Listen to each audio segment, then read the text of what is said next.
오늘 함께 나눌 하나님 말씀은 시편 39편 말씀입니다. 시편 39편의 말씀입니다.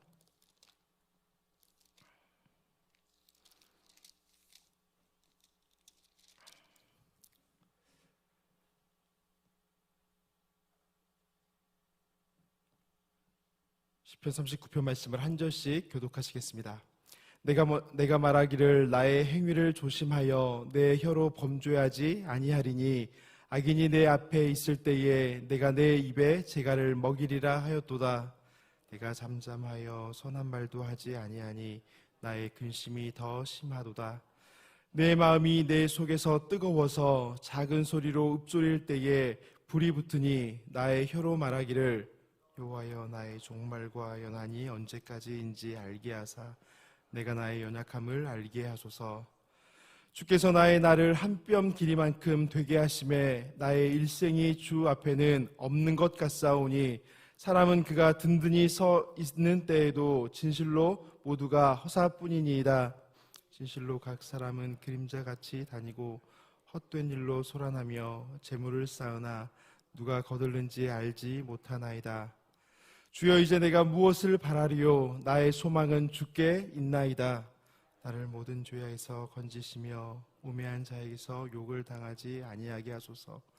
내가 잠잠하고 입을 열지 아니함은 주께서 이를 행하신 까닭이니이다. 주의 징벌을 나에게서 옮기소서. 주의 손이 치심으로 내가 쇠망하였나이다. 주께서 죄악을 책망하사 사람을 징계하실 때에 그 영화를 좀먹음같이 소멸하게 하시니 참으로 인생이란 모두 헛될 뿐이니이다. 하여 나의 기도를 들으시며 나의 부르짖음에 귀를 기울이소서. 내가 눈물 흘릴 때까지 잠잠하지 마옵소서. 나는 주와 함께 있는 나그네이며 나의 모든 조상들처럼 떠도나이다. 함께 읽겠습니다. 주는 나를 용서하사 내가 떠나 없어지기 전에 나의 건강을 회복시키소서. 아멘. 성도님들께서도 많이 느끼고 계시겠지만 요즘 들려오는 뉴스들을 보면 도대체 세상이 어디로 가고 있는지 모를 정도로 굉장히 험악한 사건들과 가슴 아픈 이야기들이 연달아서 들려오고 있습니다. 그런 이야기들을 들을 때마다 성도님들께서는 어떤 마음이 드십니까? 극악무도한 그런 사람들을 생각하면 분노의 마음이 들지 않으십니까? 오늘 읽었던 이 시편 39편 말씀에서도 이런 마음이 잘 표현되고 있습니다. 제가 1절부터 3절 말씀을 새 번역 성경으로 다시 한번 읽어보겠습니다. 내가 속으로 다짐하였다. 나의 길을 내가 지켜서 내 혀로는 죄를 짓지 말아야지. 악한 자가 내 앞에 있는 동안에는 나의 입에 재갈을 물려야지. 그래서 나는 입을 다물고 아무 말도 하지 않았다. 심지어 좋은 말도 하지 않았더니 더욱 근심만 더욱더 깊어갔다. 가슴속 깊은 데서 뜨거운 열기가 치솟고 생각하면 할수록 우라가 치밀어 올라서 주님께 아뢰지 않고는 견딜 수 없었다. 1절 말씀에서 보시면 내 혀로 죄를 짓지 않겠다라는 것은 혀를 함부로 놀려서 죄를 짓지 않겠다는 것입니다. 그러니까 죄 짓는 말을 나의 입으로 나의 혀로 하지 않겠다는 것입니다. 우리가 평소에도 늘 실수하고 넘어지기 쉬운 부분인데 혀를 다스리지 못하면 말로 죄를 지을 때가 너무나도 많이 있다는 것입니다. 우리가 말로써 하나님께 영광을 돌리고 말로써 사람을 살리기보다는 온갖 거짓을 말하고 헐뜯고 험담하는 말들을 내뱉고 부정한 말들이 쏟아져 나올 때가 얼마나 우리 입술에 많이 있습니까?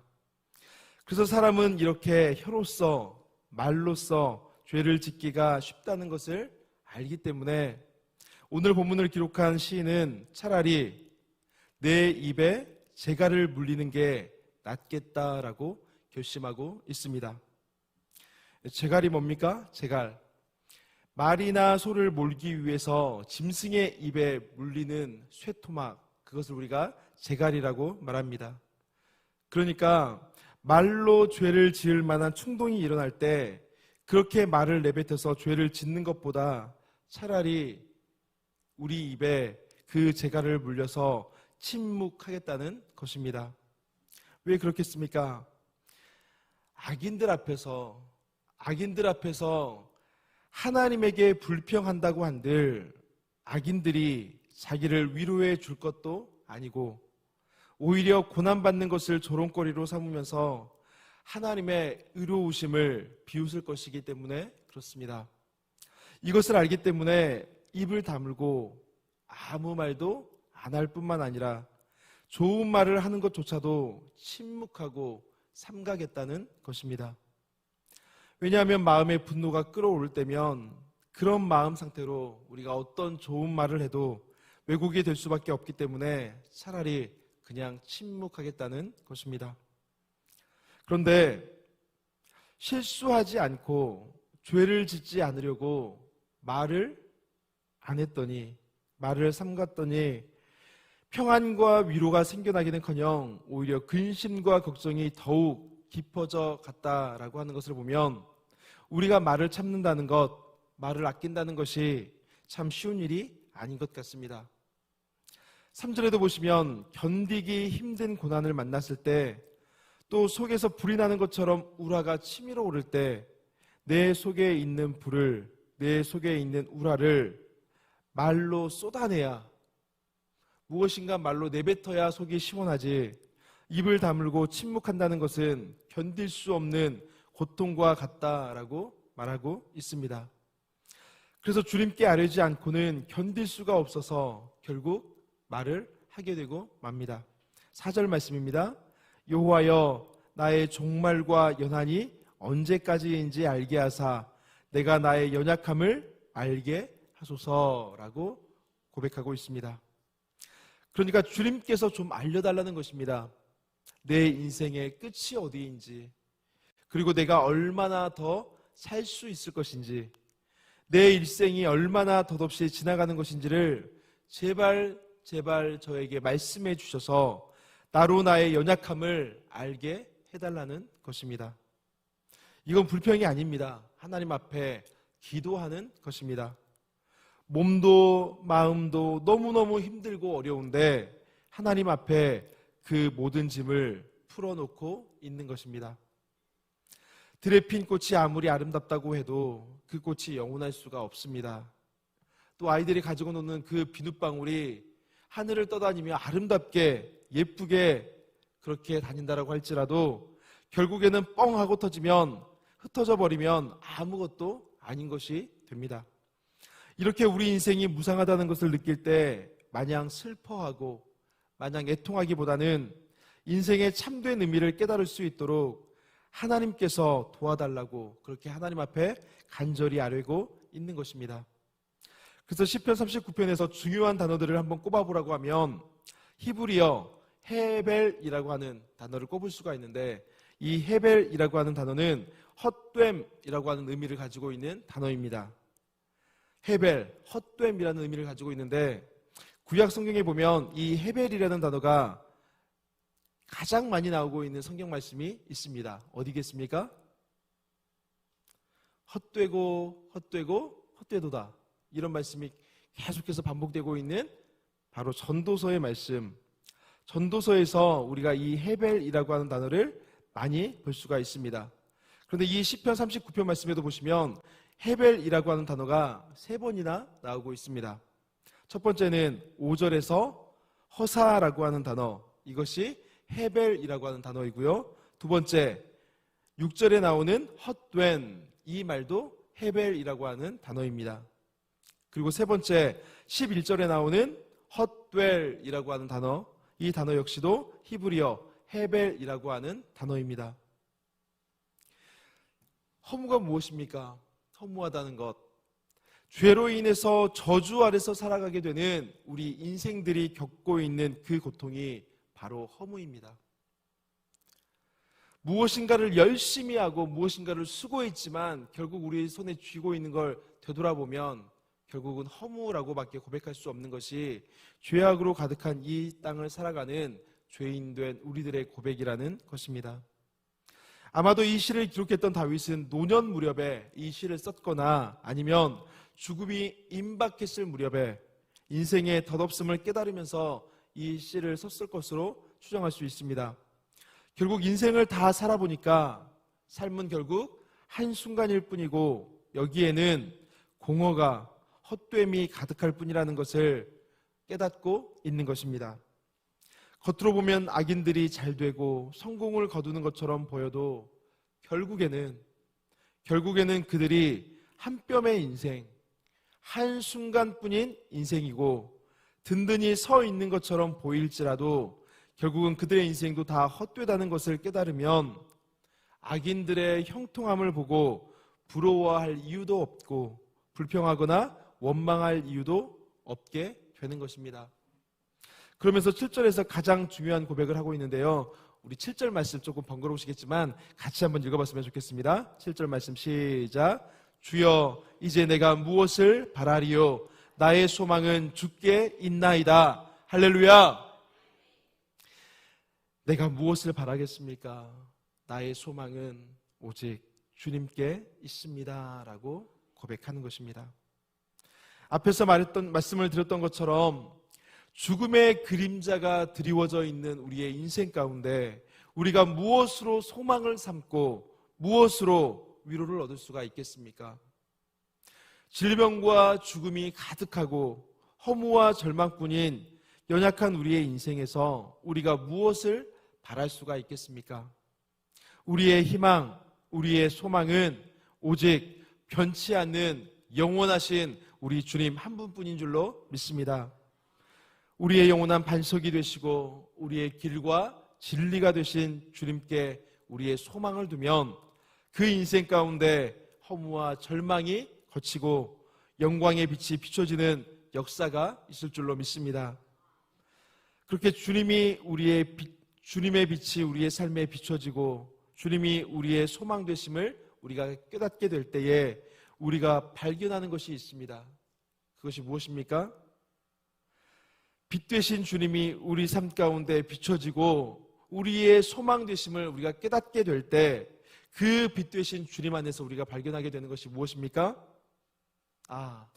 우리는 주님 앞에 설 수 없는 죄인이고 주님 앞에 설 수 없는 연약한 존재구나. 우리가 이것을 깨닫게 되는 것입니다. 그래서 8절부터 11절 말씀해 보시면 주님의 채찍을 거두어 주시라고 그렇게 애통해하며 기도하고 있습니다. 악인의 형통과 나의 불행, 이것을 침묵하며 지켜보다가 더 이상 견디지 못하고 참을 수가 없어서 폭발해 버렸는데 결국에는 소망 되신 하나님을 발견하고 나서 다시금 깨닫게 되는 것입니다.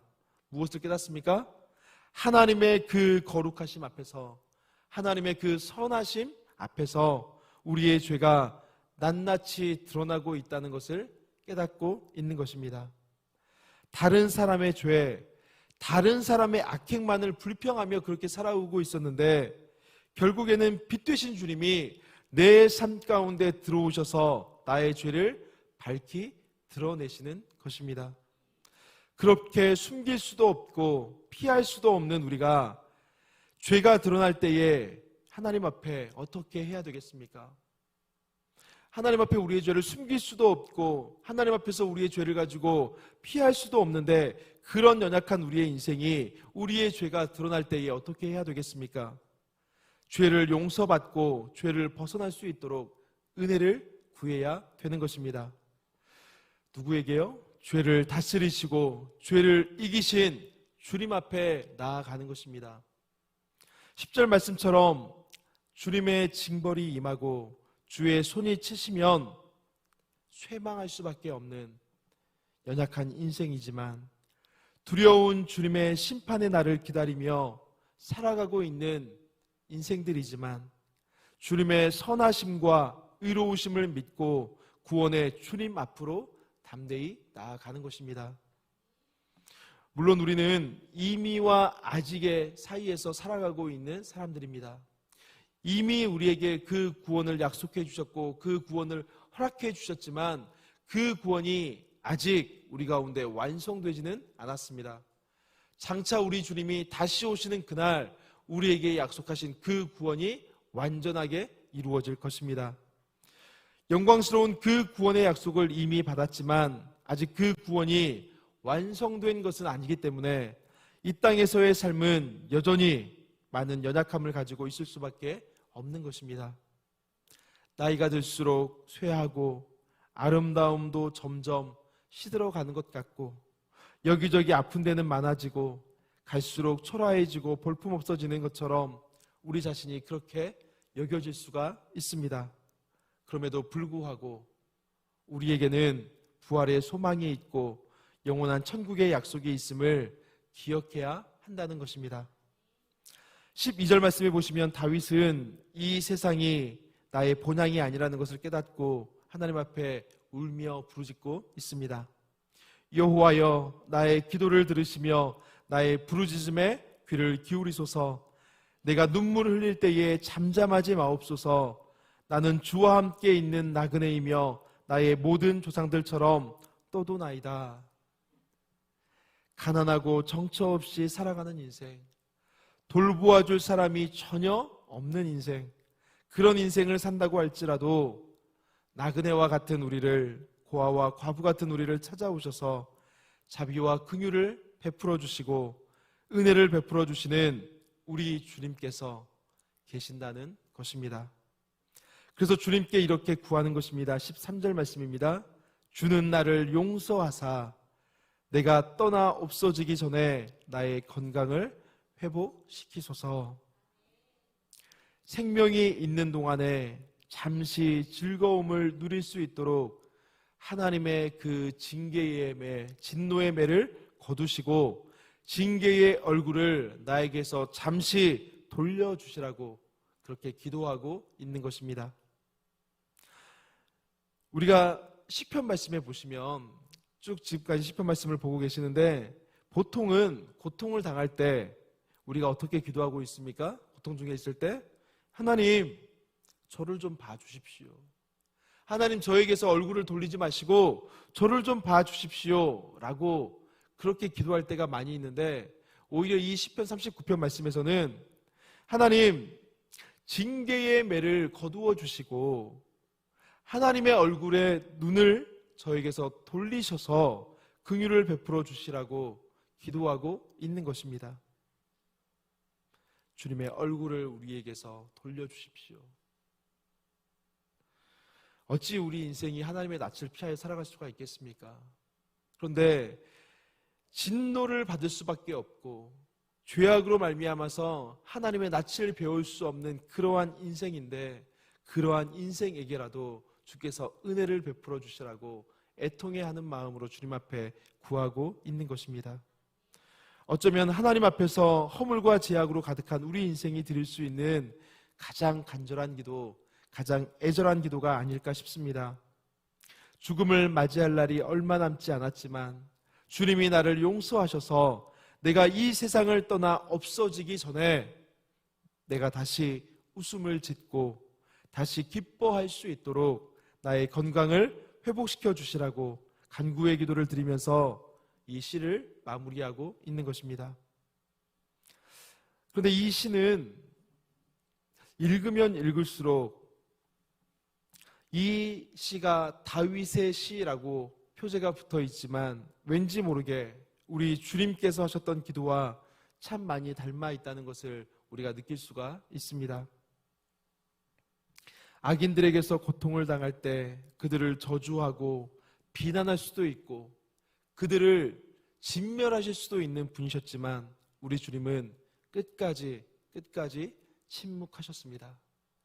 그리고 그렇게 침묵하심으로써 결국에는 우리의 구원을 위해서 십자가를 지시기까지 하셨습니다. 천지 만물의 주인이신 예수님께서 죄와 어둠이 가득한 이 세상 가운데 오셔서 슬퍼하시고 아파하시면서 우리의 형편과 처지를 공감해 주셨고 우리를 그렇게 위로해 주셨습니다. 그러면서도 오직 하나님만 바라고 하나님의 영광만 구하는 삶을 온전히 살아가셨습니다. 소망을 잃어버린 우리도 그렇게 살라고 우리 주님께서 소망하는 인생들 가운데 본인이 되어 주신 것입니다.